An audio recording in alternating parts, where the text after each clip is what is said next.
and we're going to take back to Congress. What about you guys? What was it like a year ago, and what's it like for you now? Anyone?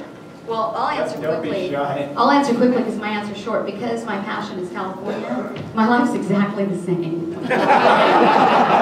I mean, it just is, you know. There's not even 2 steps forward and 1 back, so I'm still chugging away.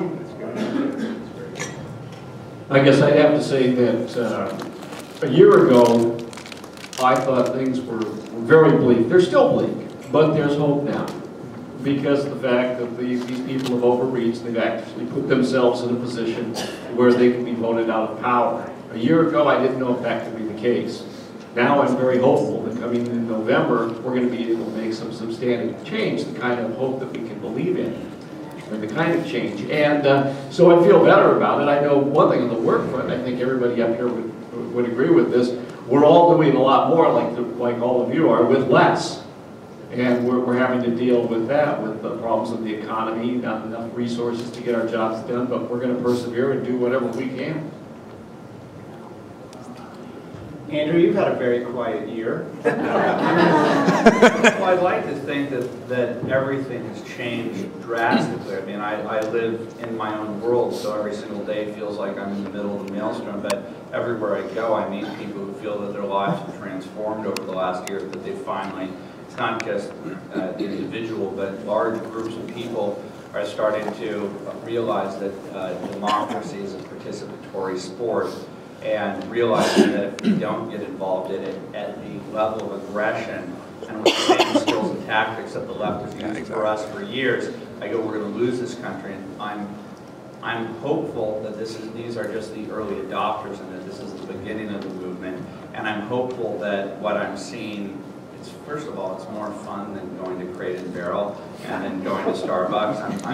I'm looking at the last 20 years at the end of the fall of the Berlin Wall, and the term peace dividend was bandied about, and I think we just kind of went to sleep and thought, let's just spend our hard-earned money on stuff, and we bought plasma TVs, and we started going to the W Hotel, and I'm like, oh, look at that, an Appletini, I've never heard of that. And I think that we look back on that last 20 years, and we go, huh, what did I do?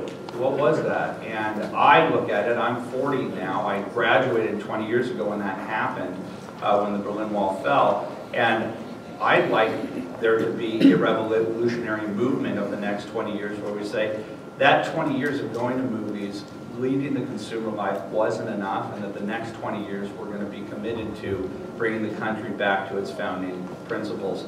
I think it's happening. I do. I really do. I don't think that the coffee party movement is going to stop us.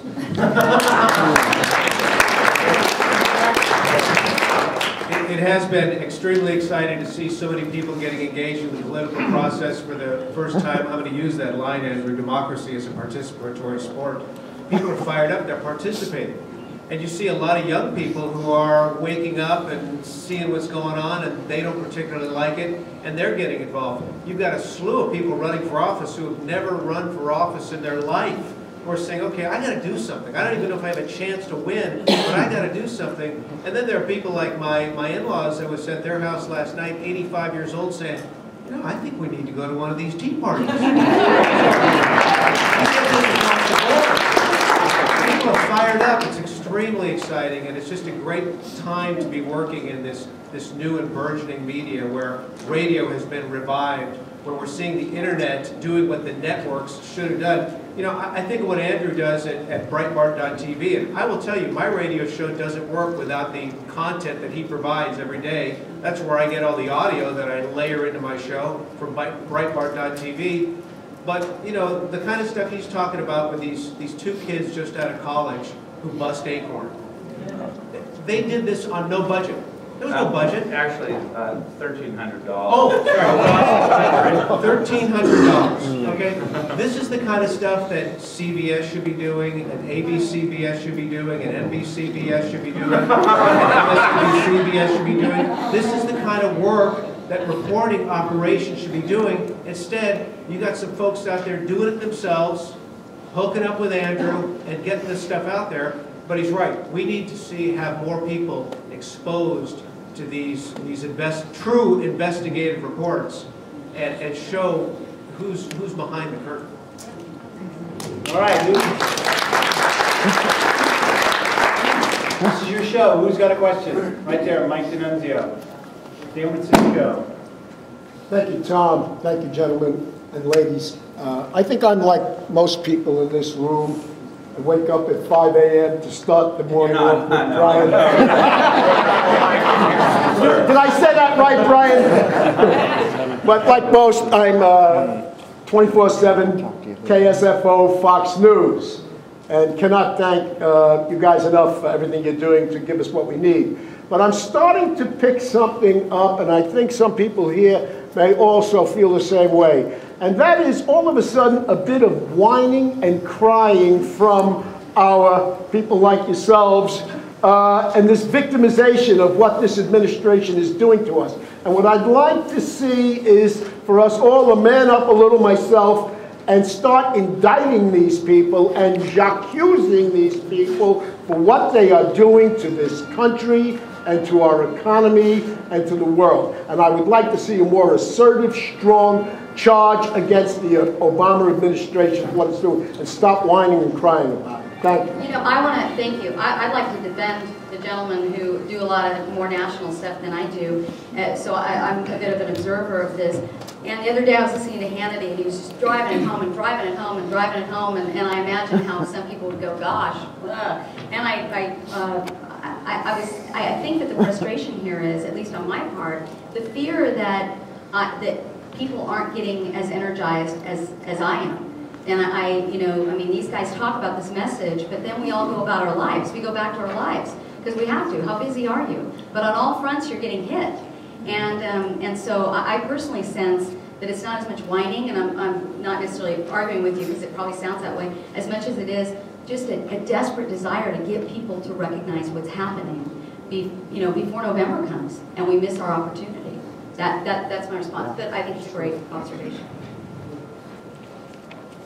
Oh, Tom, make yourself useful. I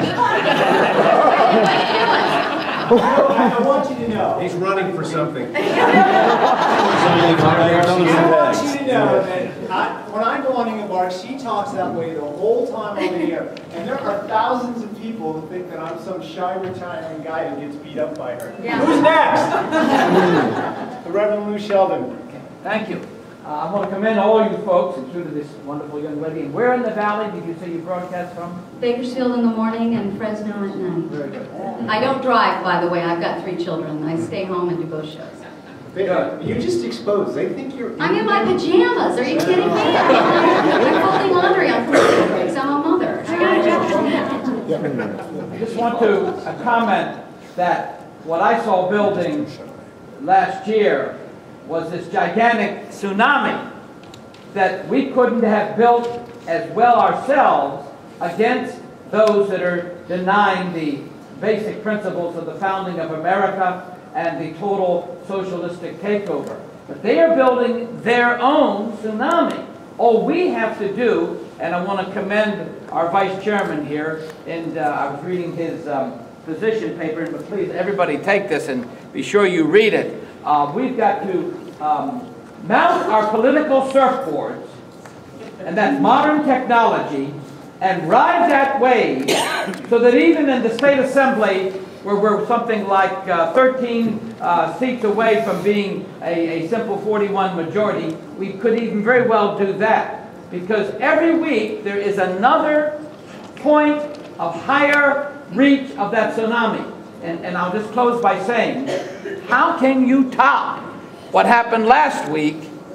And excuse me, ladies, 2 naked men in the shower. That's a great point. I would say this, though, is that the enemies of liberty are bullies. And it is time that we push back. Right. And we're starting to push back. And what is the thing remember how you would first cower when you would see the bully.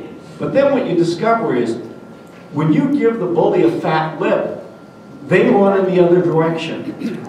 They can't stand and fight. They've got glass jaws.